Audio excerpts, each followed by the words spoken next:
할렐루야. 주 예수 그리스도의 이름으로 하나님 말씀 증거하겠습니다.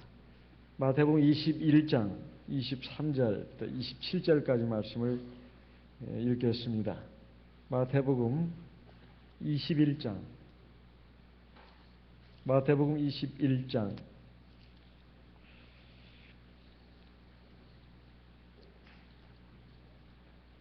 23절부터 봉독하겠습니다.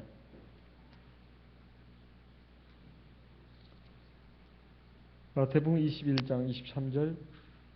예수께서 성전에 들어가 가르치실세 대제사장들과 백성의 장로들이 나와 가로되 네가 무슨 권세로 이런 일을 하느냐? 또 누가 이 권세를 주었느냐? 예수께서 대답하시되 나도 한 말을 너희에게 물으리니 너희가 대답하면 나도 무슨 권세로 이런 일을 하는지 이르리라. 25절. 요한의 세례가 어디로서 왔느냐? 하늘로서냐 사람에게로서냐? 저희가 서로 의논하여 가로되 만일 하늘로서라 하면 어찌하여 저를 믿지 아니하였느냐 할 것이요. 26절. 만일 사람에게로서라 하면 모든 사람이 요한을 선지자로 여기니 백성이 무섭다 하여 예수께 대답하여 가로되 우리가 알지 못하노라 하니 예수께서 가라사대 나도 무슨 권세로 이런 일을 하는지 너희에게 이르지 아니하리라. 지난 시간에 예수님의 권세에 대해서 바리새인 그리고 서기관 대제사장 장로들이 그 권세의 정당성에 대해서 의문을 품고 비방하는 목적으로 주님 앞에 묻는 장면을 보았습니다. 그러면서 예수님은 세례 요한의 세례를 가지고 그들에게 물었다는 것도 우리가 확인했습니다. 예수께서 이 세상에 오신 목적은 우리를 구원하기 위해서 오셨는데 그 구원의 가장 중요한 방편이 바로 예수를 믿고 세례를 받는 것이다. 오늘날도 그저 믿기만 하면 구원을 얻는다는 이 많은 사람들이 있는데 사실 세례가 바로 사죄의 효력이 있다는 것, 이것을 통해서 오늘 우리가 참된 신앙, 진리에 입각한 참된 신앙의 일이 무엇인가를 우리가 확인했습니다. 오늘날도 마찬가지입니다. 비단 일반 교회, 비단 그 당시 예수님 당시의 대제사장 장로들뿐만 아니라 오늘날도 세상에 많은 사람들이 예수님의 권세에 대해서 인정을 하지 않고 있는 사람들이 너무 많습니다. 예를 들면 예수님은 4대 성인 중에 한 사람이다. 4대 성인 중에. 예전에 이스라엘 나라에 하나님의 아들이라 자처하는 예수라는 사람이 나타나가지고 서로 사랑하라고, 사랑이 중요하다고, 사랑을 부르짖었다고. 우리가 학교 다닐 때 학교 교과서에 나온 책에 보면 예수님을 그런 식으로 소개를 해놨습니다. 자기가 하나님이라 아들이라 하면서 많은 사람들에게 사랑할 것을 가르쳤다. 그래서 기독교는 사랑의 종교다. 서로 미워하고 싸우는 그런 인생을 살 것이 아니라 서로 화목하게 사랑하며 살아라. 이걸 가르쳤다는 것입니다. 이건 그야말로 핵심을 벗어난 말입니다. 핵심을 벗어난 말. 기독교는 생명의 종교입니다. 기독교는 사랑의 종교 이전에 생명의 종교다 이거예요. 우리에게 영원한 생명을 주기 위해서 하나님의 사랑이 나타난 것이지 사랑 자체가 우리 기독교의 핵심 그 원리가 아닙니다. 우리의 기독교의 본질은 생명입니다. 영원한 생명. 우리를 죄와 죽음의 파멸에서 건져서 영원한 생명의 나라로 인도하기 위해서 하나님이 큰 사랑으로 우리에게 오셔가지고 사랑을 베풀어 주셨어요. 그래가지고 우리가 구원을 받았습니다. 그래서 우리 하나님의 백성들은 마땅히 하나님을 사랑하고 사람을 사랑해야 된다. 기독교는 사랑의 종교다. 그 말도 틀린 말은 아닙니다. 틀린 말은 아니지만 본질과 핵심을 지적한 말이 아니다. 이게 엉뚱하게 뭡니까? 취사 선택해가지고 마치 사람을 사랑하는 것이 기독교의 본질인 양 이렇게 잘못 오도됐다 하는 것을 말씀드립니다. 드려야 되겠습니다. 어찌됐든 예수님은 일반 세상 사람들에게 어떻게 지금 인식이 되고 있느냐 하면은 아주 훌륭한 인류의 스승 가운데 한 사람이었다. 그러니까 성인 가운데 한 사람이었다는 겁니다. 거룩한 인류의 스승 가운데 한 사람이었다는 것입니다. 과연 그럴까요?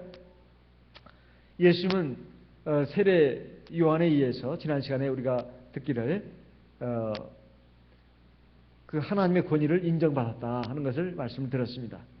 나는 너에게 물로 세례를 주기 위해서 왔지만은 내 뒤에 오시는 이는 나보다 더 크신 분인데 그는 성령과 불로 너에게 세례를 주실 것이요. 그리고 나중에 가서 알곡은 모아 곡간에 들이고 쭉정이는 꺼지지 않는 물에 태우시는 그런 심판주 하나님이시다. 이것을 세례 요한이 증거했다는 걸 말씀을 드렸습니다. 근데 예수님 자신이 스스로 자기의 권위를 인정했습니다. 요한복음 17장에 보게 되면 예수님이 스스로 자신의 권위를 어떻게 인정했을까요? 바로 내가 하나님의 이름을 가지고 왔다. 이렇게 말씀하고 있습니다. 요한복음 17장을 보겠습니다. 요한복음 17장 6절. 요한복음 17장 6절 같이 읽어보겠습니다. 요한복음 17장 6절 같이 읽겠습니다. 세상 중에서 내게 주신 사람들에게 내가 아버지의 이름을 나타내었나이다. 저희는 아버지의 것이었는데 내게 주셨으며 저희는 아버지의 말씀을 지켰나이다. 여기에 보면 세상 중에서 내게 주신 사람들에게 세상 사람들 가운데서 주님의 구원을 받을 그런 사람들 주님께 주셨다는 겁니다. 그들에게 내가 아버지의 이름을 나타냈다 그랬어요. 아버지가 누구죠? 아버지가 하나님 아버지입니다. 우주 만물을 창조하시고 우주 만물을 그리고 사람을 만드신 분. 창조주 하나님입니다. 이 창조주 하나님의 이름을 나타냈다는 거예요. 그 이름이 뭡니까? 예수입니다. 예수. 예수는 바로 창조주 하나님 바로 그분이다 이 말이에요. 인류 4대 성인 중에 한 사람이 아닙니다. 4대 성인 중에 한 사람이 아니에요. 그저 존경하면 좋고 존경 안 해도 큰 지장이 없는 그런 사람이 아니다 이 말이에요. 그 가르침을 따라도 좋고 따르지 않아도 괜찮은 그런 분이 아니다 이 말이에요. 그저 그분을 존경하고 그분의 가르침을 따르면 우리 인생을 사는 동안에 어떤 유익이 있다고 하는 점에서 그래도 성경책을 보고 그분의 말씀을 듣고 그 말씀을 따라서 사는 것은 유익이 있다. 그런 차원의 그 분이 아니다 이 말이죠. 바로 예수님은 창조자 하나님 그분이다 이 말이에요. 그러니까 우주 만물의 근원이 되시고 그리고 우리 사람의 생명의 근본이 되신 분이다 이 말이에요. 그러니까 마땅히 우리는 경배해야 된다는 것입니다. 11절에 가서 또 그 말씀을 하고 있습니다. 11절 요한복음 17장입니다. 11절 같이 읽어보겠습니다. 나는 세상에 더 있지 아니하오나 너희는 세상에 있사옵고 나는 아버지께로 가옵나니 거룩하신 아버지여 내게 주신 아버지의 이름으로 저희를 보존하사 우리와 같이 저희도 하나가 되게 하옵소서. 여기에 보면 거룩하신 아버지여 내게 주신 아버지의 이름으로. 원래 하나님은 영이십니다. 하나님은 영이셔요. 시간과 공간, 시간과 장소의 제한을 받지 않는 분입니다. 시간 위에 계신 분이다 이 말이에요. 영원 전부터 영원 후까지 살아계신 분이에요. 그리고 이렇게 유한한 물질 세계에 갇혀있는 분이 아닙니다. 무한한 영적인 세계에 계신 분이다 이 말이에요. 초월자 하나님이라고 합니다. 이런 하나님이 시간과 공간의 제한을 받는 이 세상으로 이 인생의 무대로 들어오셨다 이 말이에요. 인간의 역사 속으로 들어오셨습니다. 그분을 하나님의 아들이라고 하는 겁니다. 그렇다고 하늘이 빈 게 아닙니다. 하늘은 여전히 하나님의 영으로 꽉 차 있고 그 하나님의 영이 이제 인간 세계에 인간의 육신을 입고 나타나신 분이 바로 예수 그리스도다 하는 겁니다. 그 예수 그리스도가 바로 하늘에 계신 하나님의 영을 놓고 아버지라고 말하는 것이고 자기는 아들이라고 지금 말하는 것입니다. 하지만 같은 분이다 이 말이에요. 그래서 여기 보면은 내게 주신 아버지의 이름이라고 말하고 있습니다. 내게 주신 아버지. 계속 지금 강조하고 있습니다. 12절도 계속 읽어보겠습니다. 12절. 내가 저희와 함께 있을 때에 내게 주신 아버지의 이름으로 저희를 보존하와 지켰나이다. 이 말씀을 계속 하시는 이유가 뭘까요? 예수님이 바로 창조주 하나님, 아버지, 바로 그분이라는 거예요. 그 다음에 26절 한 번 더 읽어보겠습니다. 요한복음 17장 26절 같이 읽겠습니다. 내가 아버지의 이름을 저희에게 알게 하였고 또 알게 하리니 이는 나를 사랑하신 사랑이 저희 안에 있고 나도 저희 안에 있게 하려 함이니라. 저희라고 하는 것은 하나님 앞에서 참 구원을 받은 성도들을 말합니다. 하나님 앞에서 진정한 구원을 얻은 성도들에게 하나님 아버지의 이름을 알게 해주겠다는 거예요. 우리 참예수교회는 하나님의 이름이 무엇인 줄 압니다. 바로 예수죠. 하나님의 아버지의 이름이 예수다는 것. 이것은 참예수교회가 알고 있습니다. 참예수교회만이 알고 있어요. 일반 교회는 삼위일체 하나님이라 해가지고 아버지 하나님 따로 있고 아들 하나님 따로 있고 성령 하나님 따로 있고 하나님 세 분이다 이 말이에요. 그런데 우리 참예수교회는 하나님의 성령을 받아가지고 예수님이 누군지 하나님이 누군지 안다 이 말이에요. 바로 예수님이 바로 하나님이시고 하나님의 이름을 가지고 오신 분입니다. 그리고 하나님의 이름은 바로 예수다 이런 말씀이에요. 저에게 알게 하였고 또 알게 하리니 우리는 알았고 또 아직 모르는 분들도 알게 된다 이 말이에요. 그래서 이사야 9장 6절에서는 이미 일찍이 이런 말씀을 했습니다. 이사야 9장 6절 말씀을 보겠습니다. 이사야 9장 6절 이사야 9장 6절 같이 읽어보겠습니다. 이사야 9장 6절 같이 읽겠습니다. 이는 한 아기가 우리에게 낳고 한 아들을 우리에게 주신 바 되었는데 그 어깨에는 정사를 메었고 그 이름은 기묘자라 모사라 전능하신 하나님이라 영존하시는 아버지라 평강의 왕이라 할 것입니다. 일반 교회에서도 예수님을 하나님이라고 합니다. 어떤 하나님이요? 아들 하나님. 성자 하나님이라고 그래요. 성자 하나님이라고. 그런데 성부 하나님은 아니에요. 성부 하나님은 따로 계십니다. 근데 여기 보니까 한 아기가 뭐야? 아기가. 예수님이 이 세상에 오실 때 성인으로 오셨습니까? 유아로 오셨습니까? 에? 마리아의 몸에서 어른이 돼가지고 나타났어요. 아마 나오지도 못했겠죠. 그러면 아기로 나왔어요. 그렇죠? 그 아기를 말 구에 놓인 아기를 말하는 겁니다. 동방의 박사들이 거기다 절을 했어요. 뭘 보고 절을 했을까요? 그 모습은 아기지만은 그 안에 있는 영이 하나님의 영이기 때문에 인간의 영이 아닙니다. 하나님의 영이다 이 말이에요. 그러니까 거기다 절을 한 거예요. 네. 중요한 것은 영입니다. 영.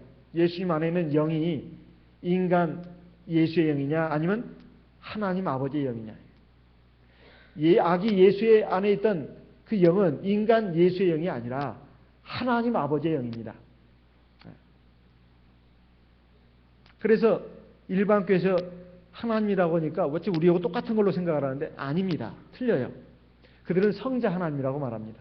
그런데 여기 보니까 영존하시는 아버지라고 분명히 말하고 있지 않습니까?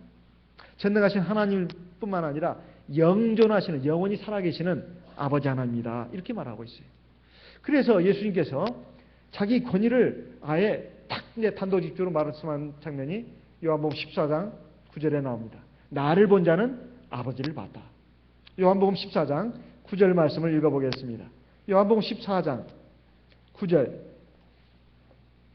7절부터 보겠습니다. 요한복음 14장 7절 요한복음 14장 7절 같이 읽어보겠습니다. 너희가 나를 알았다면 내 아버지도 알았으리로다. 이제부터는 너희가 그를 알았고 또 보았느니라. 8절 빌립이 가로되 주여 아버지를 우리에게 보여주옵소서. 그리하면 족하겠나이다. 9절 예수께서 가라사대 빌립아 내가 이렇게 오래 너희와 함께 있으되 네가 나를 알지 못하느냐. 나를 본 자는 아버지를 보았거늘 어찌하여 아버지를 보이라 하느냐. 그러니까 예수님이 바로 하나님 아버지 그분이라는 거예요. 예수님이 따로 있고 하나님이 따로 있는 것이 아니라 예수님과 하나님은 같다 이 말이에요. 근데 뭘 가지고 같다는 걸까요? 예수 안에 있는 영이 하나님의 영이라는 뜻입니다. 그래서 이것을 뭐라고 하냐면 동일영 동일신관이라고 해요. 동일영 동일신관. 이거 사순도, 타이완의 사순도 장로님이 이름을 붙인 겁니다. 근데 그 말씀이 딱 맞다고 저는 생각합니다. 동일영, 동일한 영이다 이 말이에요. 동일잉, 뚜이선관 그럴 겁니다. 그러니까 같은 영으로서, 성령으로서 유일하신 하나님이라는 뜻이에요. 예수님, 성령, 하나님, 하나님도 영이시고 성령도 영이고 예수님도 비록 육체를 가지고 이 세상에 오셨지만은 그 안에 있는 영이 하나님의 영이고 성령이기 때문에 한 분이라는 뜻이에요. 영으로 따져야 된다는 말입니다. 근데 일반 교회는 이 관념이 없어요. 이 관념이. 왜 그럴까요? 성령이 없으니까. 성령을 못 받으니까 이걸 깨닫지 못하는 겁니다. 그래서 하나님을 세 분으로 이렇게 만들어 놓은 거예요. 그렇지만 몸은 하나라는 겁니다. 그래서 삼위일체라고 합니다. 머리는 세 개고 몸은 하나라는 거예요. 일체. 삼위, 머리가 세 개입니다. 그리고 몸은 하나예요. 늘 상이한답니다. 근데 결론은 똑같대요. 마음이 같아서. 하지만 세 분이 있다는 겁니다. 이것은 잘못된 것입니다. 자, 그래서 예수님 스스로가 바로 내가 하나님이다 이렇게 말했어요. 그래서 예수님은 또 스스로 그냥 내가 하나님이라고 말하지 않고 내가 하나님 아버지의 모든 권세를 가지고 있다 이렇게 말씀하고 있습니다. 마태복음 28장 18절 말씀을 보겠습니다. 마태복음 28장 18절 마태복음 28장 18절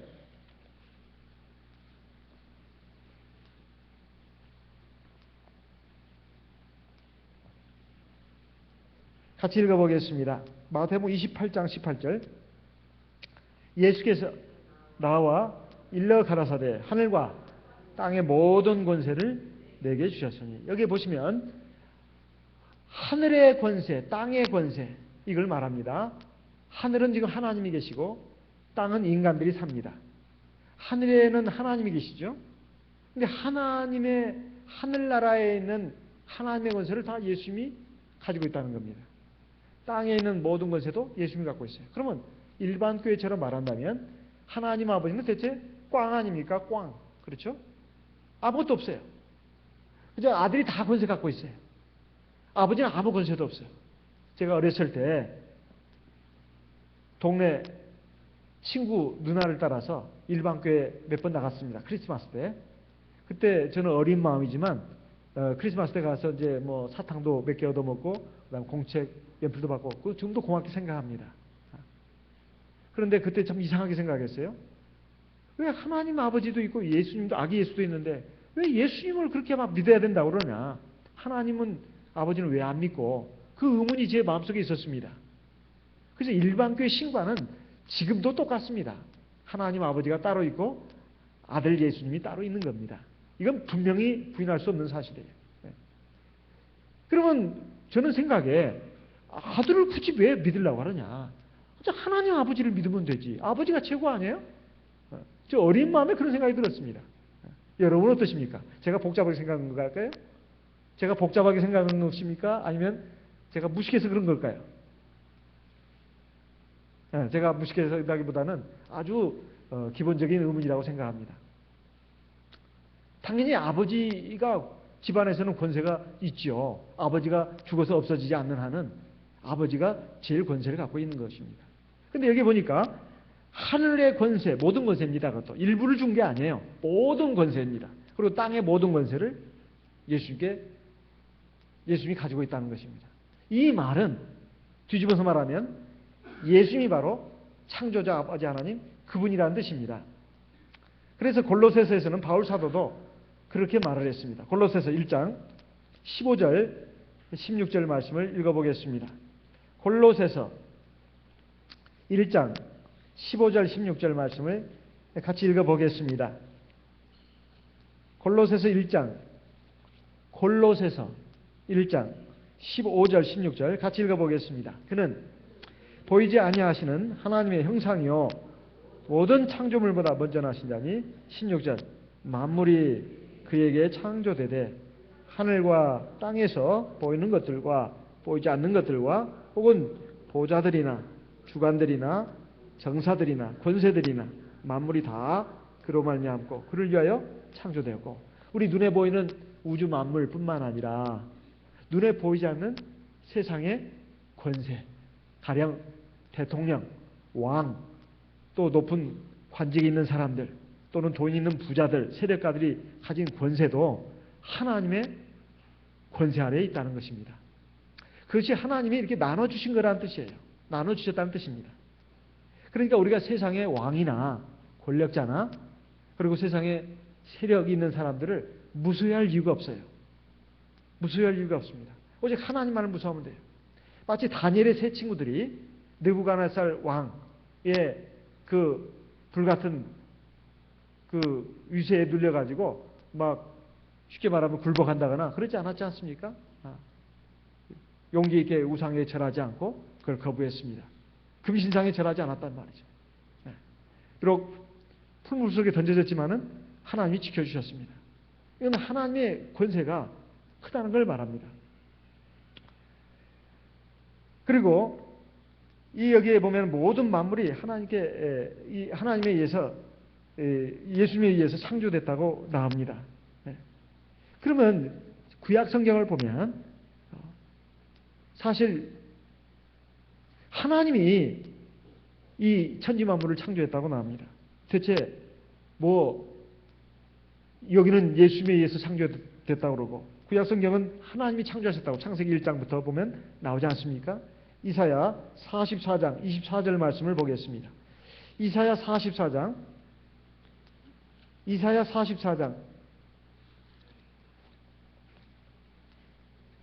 24절 같이 읽어보겠습니다. 이사야 44장 24절 같이 읽어보겠습니다. 네 구속자여 모태에서 너를 조성한 나 여호와가 말하노라. 나는 만물을 지은 여호와라. 나와 함께한 자 없이 홀로 하늘을 폈으며 땅을 베풀었고. 저 일반 교회에서나 또는 여호와 증인에서는 하나님이 예수님에게 창조를 이름했다는 겁니다. 하나님의 명령을 받고 예수님이 창조했다는 거예요. 이게 말이 될까요? 그러면 또 어떤 교회에서는 하나님과 예수님이 같이 창조를 했다고 또 말하기도 합니다. 그게 아닙니다. 여기 분명히 말씀하고 있습니다. 네 구속자의 모태에서 너를 조성한 나 여호와가 말한다. 나는 만물을 지은 여호와라. 나와 함께한 자 없이 홀로 그랬습니다. 홀로 하늘을 폈으며 땅을 베풀었고. 그러니까 하나님은 한 분이라는 뜻입니다. 하나님 세 분이 아니라는 뜻이에요. 하나님 혼자서 만물을 지었는데 그분이 누구냐? 바로 예수 그리스도다. 이런 말입니다. 골로새서 1장 9절 10절 2장입니다. 골로새서 2장 9절 10절 말씀도 읽어보겠습니다. 골로새서 2장 9절 10절 말씀 읽어보겠습니다. 골로새서 2장 9절 10절 같이 읽어보겠습니다. 그 안에는 신성의 모든 충만이 육체로 거하시고 너희도 그 안에서 충만하여 졌으니 그는 모든 정사와 권세의 머리시라. 여기에 보면 그 안에는, 그는 예수 그리스도를 말합니다. 예수 그리스도 안에는 신성의 모든 충만이 육체로 거하시고, 여기 신성은 하나님의 성품, 하나님의 권능, 하나님의 성질, 하나님의 성품, 하나님의 속성, 하나님의 권세가 그걸 한마디로 신성이라고 합니다. 신성. 그 하나님의 모든 권세와 능력이, 신성이 바로 예수님 그 육체 안에 거한다는 뜻이에요. 그러니까 이걸 우리 쉽게 한번 말해 봅시다. 예수님의 몸은 사람의 몸입니다. 그런데 그 안에는 하나님의 신성으로 꽉 차 있다는 말이에요. 그냥 겉모습만, 그 육체만 사람의 몸일 뿐이에요. 그리고 10절에 보면 모든 정사와 권세의 머리시라 이렇게 되어 있습니다. 정사와 권세라고 하는 것은 권력을 말합니다. 권력, 세력, 권세. 그래서 우리가 세상을 두려워하지 말고 사람을 두려워하지 말라는 것이 바로 여기 있습니다. 세상 살아가는 데 있어서도 아이고 요즘 경제가 어려워, 또 곳곳에 전쟁이 일어나, 그러니까 우리가 대비책을 세워야 돼. 틀린 말은 아닙니다. 하지만 그 모든 전쟁, 권세도 하나님의 손 안에 있다는 거예요. 하나님의 손 안에. 그러니까 이것을 우리가 알고 믿어야 합니다. 이것도 믿음이에요. 이것도 믿음입니다. 우리가 예배 시간에 나와서 기도하고 찬송 부르고 말씀 듣는 것만 믿음이 아니라 이 말씀을 통해서 우주 만물의 주관자가 누군가, 인생의 주관자가 누군가, 그리고 눈에 보이지 않는 정세 권세, 정사와 권세, 눈에 보이지 않는 어떤 권력, 힘, 이런 것들을 누가 주고 있는가? 하나님이 주고 있다는 겁니다. 이걸 안다면 정말로 우리가 세상을 두려워하면 안 돼요. 세상 사람을 두려워하면 안 됩니다. 하나님만을 두려워해야 돼요. 이것이 진짜 신앙입니다. 우리가 이 말씀을 전하고 듣는 가운데 우리 믿음이 마음과 생각이 바뀌어야 합니다. 아, 그래, 내가 세상 두려워하지 말자. 심지어는요, 병원균도 하나님의 권세하에 있습니다. 이제 창세기 끝나면 출애굽으로 들어가거든요. 애굽에 내린 10가지 재앙 가운데 보면 하늘에 우박이 떨어지고요, 그리고 메뚜기 떼들이 일어나고, 그리고 막 각종 병균이 일어나는 걸 볼 수 있습니다. 이게 다 하나님이 그냥 딱 지배하고 있는 거예요. 그러니까 심지어 눈에 보이지 않는 미생물, 병균까지도 하나님이 다 주고 있다는 거예요. 그냥 하나님이 그 활동을 어느 범위 내에서 허락을 하시는 겁니다. 그러면서 하나님의 백성들을 갖다가 훈련하시는 거예요. 욥이 머리끝에서 발끝까지 온몸에 악창이 나지 않았습니까? 근데 마귀가 하나님을 충동질했죠. 하나님 허락했습니다. 그래가지고 결국은 막 고통 가운데서 낮에도 잠을 잘 수 없고 밤에도 잠을 잘 수가 없어요. 너무 고통스러워가지고. 그래가지고 나중에 하나님을 심지어 쉽게 말하면 하나님을 직접적으로 원망은 못하고 자기 태어난 날을 저주하고 하나님 앞에 자기의 의로움을 막 하소연하면서 항변하는 장면이 나옵니다. 근데 거기에서 우리가 알 수 있는 것은 결국 욥이 끝까지 하나님에 대해서 믿음을 잘 지키고 전체적으로 봤을 때, 그리고 나중에 하나님이 그의 여러 가지 깨닫지 못하는 부분에 대해서 지적하셨을 때 욥이 하나님께 회개했습니다. 하나님이 이제 나중에 그 나머지 친구들 갖다가 막 꾸짖으시고 욥한테 와서 제사 드리지 않으면 벌 내리겠다고 그렇게 해가지고 욥의 의를 회복시켜 주십니다. 그리고 욥을 완전히 건강하게 해주시죠. 이것을 보게 되면 사실 하나님 앞에 믿음 좋고 신앙생활 잘한다 하더라도 때로는 고난을 당할 수 있다는 걸 말해주는데, 여기서 우리가 그 간접적으로 알 수 있는 것은 그 병균마저도 하나님이 주관하신다, 이걸 알 수 있다는 말이에요. 그러니까 우리는 절대적으로 하나님을 의지합니다. 유일신은 하나님밖에 없어요. 인간이 마땅히 경배해야 될 참신은 하나님밖에 없습니다. 나머지는 다 인간이 만든 신들이에요. 그리고 거짓 신들입니다. 그럼 또 마귀들이다 이 말이에요. 예수님 자신이 이 스스로 자기의 권위를 이렇게 인정했다 이 말이에요. 그러니까 우리는 그 예수님에 대해서 그저 그냥 우리는 종교인이다, 기독교인이다. 세상 사람들이 우리에게 이름 붙이는 것이 그겁니다. 너희는 기독교인이야, 종교인이야. 우리는 종교인이 아니라 하나님의 자녀입니다. 하나님의 백성이다 이 말이에요. 그것은 일반 사람들이 하는 말이지 우리를 그렇게 말해서는 안 된다 이 말이에요. 그리고 이 주님은 바로 지금 우리에게는 교회로서 존재합니다. 교회로서 존재해요. 교회는 주님의 몸이고 주님은 교회의 머리가 되신다고 하면서 교회의 권위를 인정했습니다. 에베소서 1장 22절, 23절 말씀을 보겠습니다. 에베소서 1장 22절, 23절 같이 읽어보겠습니다. 에베소서 1장 22절, 23절 또 만물을 그 바라에 복종하게 하시고 그를 만물 위에 교회의 머리로 주셨느니라. 23절 교회는 그의 몸이니 만물 안에서 만물을 충만케 하시는 자의 충만이라. 여기 보시게 되면 예수님을 22절입니다. 그를 만물 위에 교회의 머리로 주셨다. 그러면 만물 위에 이 세상에 있는 모든 그것이 위에 교회가 위에 있다는 거예요. 이거 얼마나 참 놀라운 말씀입니까? 교회가 참 지금 우리 참예수교회를 놓고 본다면 세상에서도 참 너무 존재가 미미하고 어떻게 보면 참 소수의 무리들입니다. 그런데 이 분명한 것은 이 교회가 주님의 몸이라는 겁니다. 예수님이 2000년 전에 이스라엘 때 태어났을 때 가난한 목수의 아들로 태어나셨습니다. 하지만 그분은 하나님이십니다. 말 구유에서, 말 밥그릇에서 태어나셨어도 그분은 하나님이십니다. 우주 만물을 창조하시고 사람을 만드신 하나님이시다 이 말이에요. 그리고 모든 인생들을 심판하실 그런 심판주 하나님이십니다.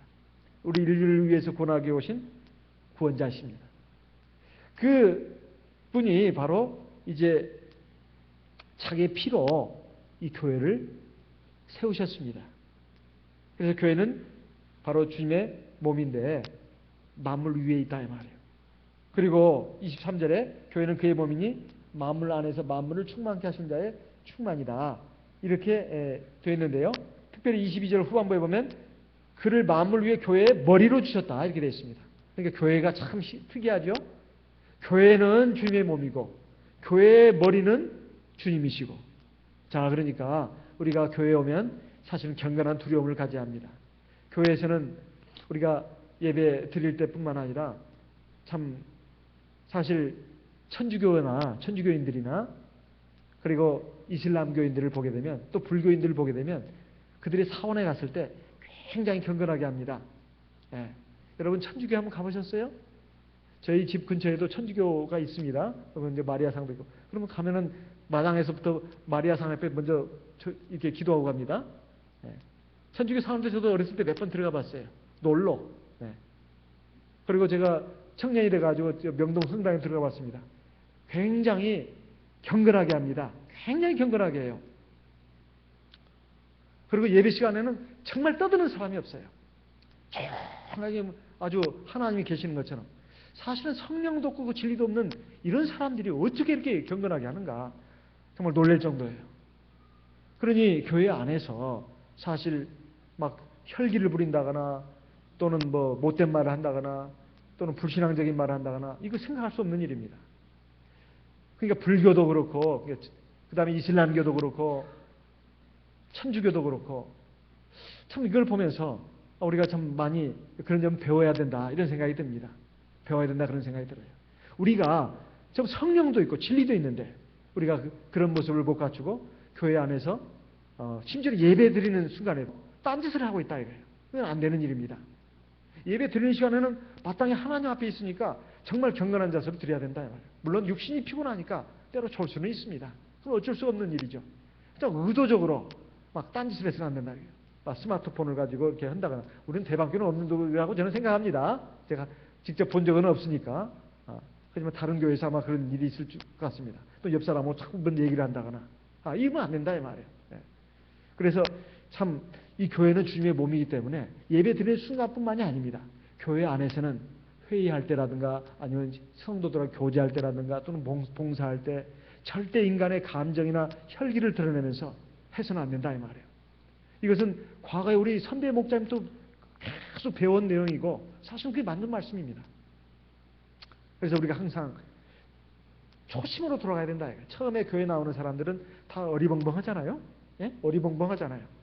아이고 전부 다 모든 게 낯설고 신기하고 또 왠지 내가 그냥 초라한 죄인 같고 그렇단 말이에요. 그것이 처음 자세입니다. 처음처럼 해야 된다 이 말이에요. 처음에 그 마음, 그 자세를 견지해야 합니다. 그런데 이제 어느 정도 시간이 지나면 막 함부로 하는 경우가 있다 이 말이죠. 그러면 안 된다 이 말이에요.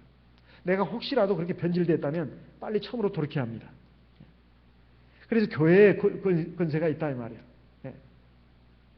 이 교회는 바로 주님의 몸입니다. 그리고 주님은 우리의 머리가 되십니다. 우리가 이것을 알고 우리 이 교회의 권세에 굴복을 순종을 하는 이런 자세가 있어야 되겠습니다. 있어야 되겠습니다. 그리고 우리가 그렇게 할 때 하나님께서 우리를 기뻐하시고 우리를 온전한 신앙 가운데로 이끌어 가십니다. 에베소서 4장 11절 12절 말씀을 읽어보겠습니다.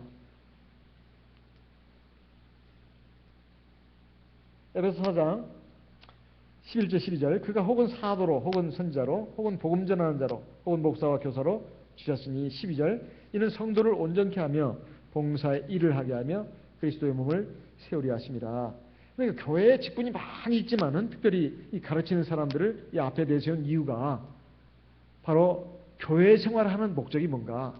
내가 구원받기 위함이다. 구원받기 위해서는 내가 온전해져야 합니다. 두 번째, 봉사일을 해야 되고 또 주님의 몸이 세워져야 합니다. 그래서 이렇게 교회에 이런 특별히 가르치는 직분자를 주신 것은 그런 이유다 하는 것을 말하고 있습니다. 히브리서 13장 17절 말씀을 읽겠습니다. 히브리서 13장 17절 히브리서 13장 17절 말씀을 같이 읽어보겠습니다. 히브리서 13장 17절 같이 읽겠습니다. 너희를 인도하는 자들에게 순종하고 복종하라. 저희는 너희 영혼을 위하여 경성하기를 자기가 회개할 자인 것 같이 하느니라. 저희로 하여금 즐거움으로 이것을 하게 하고 근심으로 하게 말라. 그렇지 않으면 너희에게 유익이 없느니라.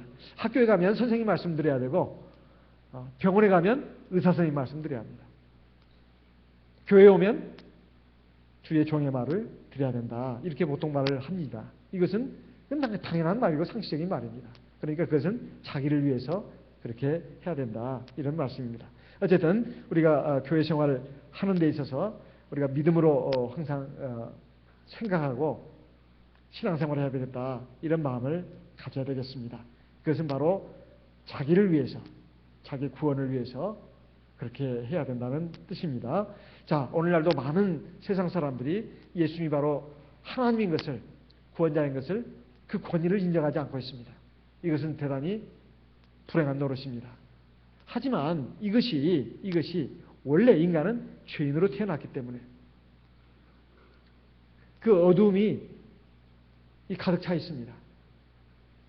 빛이 비춰도 모든 인생들이 죄를 좋아하고 쾌락을 좋아하면 하나님 믿는 것을 좋아하지 않게 되어 있습니다. 그리고 진리의 빛 가운데로 나오지 않으려고 합니다. 그러나 우리는 하나님의 긍휼과 자비를 입어서 우리 하나님 앞에 구원을 받았고 오늘 이 자리에 있게 된 것입니다. 우리가 지금 이 순간도 항상 영으로서 살아계시는 주님, 또 우리와 함께 하시는 주님, 우리의 마음속에 그리고 이 교회에 함께 하시는 하나님의 영, 주 예수의 영이 함께 계시다는 것을 인정하고 믿음으로 나갈 때 그가 정말 구원을 받을 수 있다.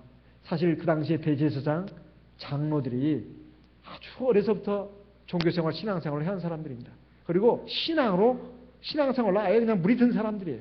그런데도 그들은 예수님을 인정하지 않았고 알아보지 않았습니다. 오늘 우리도 자칫 잘못하면 그렇게 될 수가 있습니다. 사실은 입으로는 하나님을 경외하되 우리 마음은 하나님에서 먼 경우도 있고 그리고 자기식의 하나님을 만들어가지고 숭배하는 경우도 있습니다. 우리가 그것이 그렇게 되지 않도록 우리가 항상 우리 자신을 경계해야 되겠습니다. 오늘 들으신 말씀을 기억하시고 우리도 주 예수님의 권세를 인정하고 그것도 영으로 지금도 성령으로 살아서 역사하시는 주님의 권위를 인정하고 믿음으로 나가는 저와 여러분 되시기를 바랍니다. 다 같이 이 시간 들으신 말씀을 기억하시고 하나님 앞에 기도하겠습니다. 나와 내 가정을 위해서 기도하고 우리 교회 성도님들을 위해서 기도하겠습니다. 그리고 오늘 저녁부터 내일 해질 때까지 거룩한 안식일, 복된 안식일이 될 수 있도록 다 같이 하나님께 기도하겠습니다.